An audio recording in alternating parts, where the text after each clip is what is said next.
كاين جملة ما عمري مليت نعاودها للناس اللي دايرين بيا، للزينات، للنساء اللي يجوا يحكيو على وجعهم، على ضيقهم، على قلوبهم اللي عيات.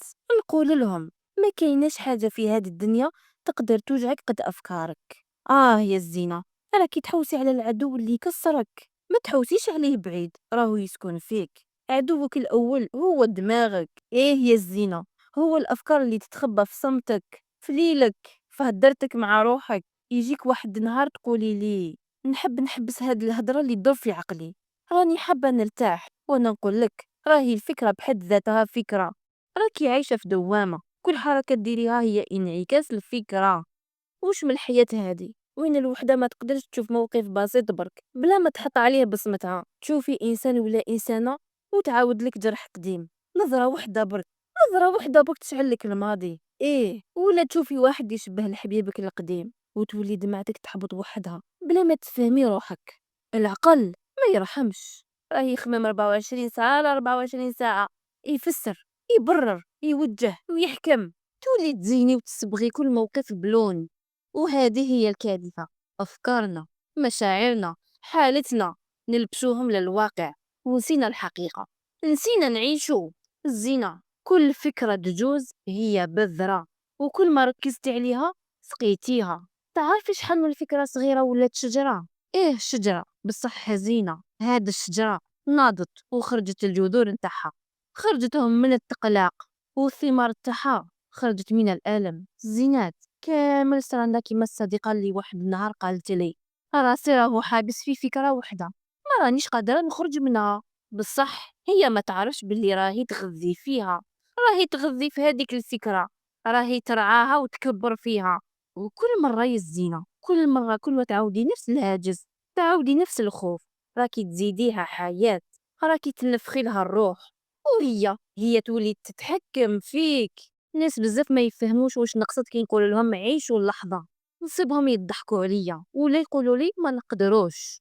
وانا نقول لهم ونقول لك يا الزينة، على خاطر راكم فضلتوا تبقاو حابسين في راسكم على انكم تعيشوا الواقع ومتقبلينه. وانا على بالي مع روحك راكي تقولي واش هي هاد اللحظة اللي راهي تهضر عليها. اللحظة راهي نعمة، راهي كلش، بصح احنا نحبسوها، نخنقوها، نخنقوها بفكرة وحدة تسكن فينا وتحبس النور من قلبنا. الزينة تحوسي تبداي مشروع، تبداي تحلمي تتخيلي هذاك النجاح وتضحكي بينك وبين روحك، بصح فجأة يجيك الخوف، يجيك الشك، تبداي تخمي واش إذا ما نجحت، واش إذا فشلت. وكل لحظة كنتي تضحكي فيها تولي لحظة توتر، قلق. هذه هي القصة يا الزينة، وفهميني مليح وسمعيني مليح وحلي ودنك. القلق راهو ماشي من الواقع، راهو من فكرة على المستقبل. والحزن يا الزينة راهو ماشي من اللحظة، راهو من فكرة على الماضي. والخسارة يا الزينة انك تضحي بالحاضر باش تعيشي في وهم واسمو لو كان، لو كان زعما، ولا اذا، ولو كان ولو كان ولو كان ولو كان وما نحبسوش. يا الزينة، لو كان نقدر برك نعيط في وجه كل وحدة مهمومة ونقول لها فيقي، الواقع راهو قدامك، ماشي في دماغك، ماشي في راسك. بصح للأسف الناس تحب تبقى تحفر في الذكريات وتحب تبني الديور والأحلام في وسط العاصفة. الزينة دركا أكيد راكي تقولي لي وانا دركا واش ندير، واش هو الحل؟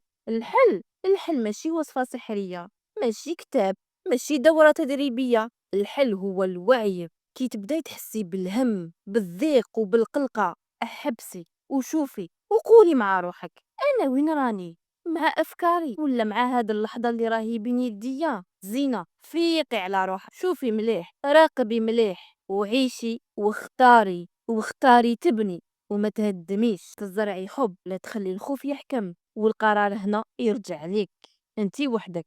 وانا اليوم هنا باش نفكرك باللي الحياة راهي فيك، الهدوء راهو داخلك، والسلام ما راهوش بعيد، راهو يستنى منك غير خزرة وحدة وصافية. الزينات صحيتو على خاطر بقيتو معايا حتى لهنا، وشكرا على قلبك اللي سمعني وروحك اللي حست بيا. وإذا هذا الفيديو قاسك ديري لايك واشتركي في القناة وفعلي الجرس باش يوصلك كل جديد من صرخة امرأة. ونخلي لك دعوة من قلبي، ربي يبدل لك حالك ويشفي وجعك وينور لك طريقك ويخليك ديما حاضرة في حياتك. ماشي غايبة في أفكارك. زينات، نحبكم ونموت عليكم من صرخة امرأة اللي هي صرختك أنتِ.